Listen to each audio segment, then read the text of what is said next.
Dr. Mohammed Munir is a virologist at the University of Lancaster. He joins us live by Skype. Thanks very much for being with us. So clearly a lot of work underway to try and get more information, but from the evidence you've seen so far from South Africa and elsewhere, what are your thoughts on the subject? I think my major concern really is that because of this magnitude of the mutations in the spike protein is going to have a significant impact onto the vaccine efficacy. What we know already is that those mutations that this new variant has acquired, those were individually being reported in other variants. So we have some level of translation that we can put into the context for this new variant. So beside transmission and some effect onto maybe high disease severity, the major concerns I have is really around the vaccine efficacy. So we've had at least one South African doctor saying that actually what she's seen so far, cases that are mild symptoms. Is it possible that the variant might be more transmissible but actually end up leading to less severe illness? I think that would be an ideal situation, that when we have a virus that can be more transmissible, can spread very quickly, but doesn't really cause any harm. And that is the situation we want it to be in. And let's hope that that would be the case.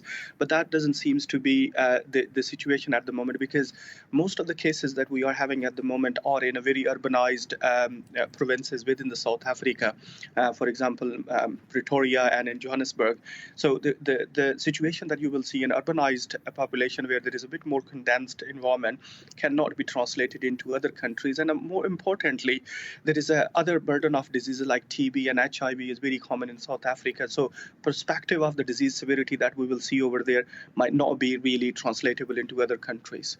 And you mentioned the issue of the vaccines. What do you think? I mean, you talked about the kind of the variations in the spike protein. Is that the problem? And if so, are there vaccines that weren't so effective against previous variants that might actually be brought back in instead of the ones that we've been using predominantly?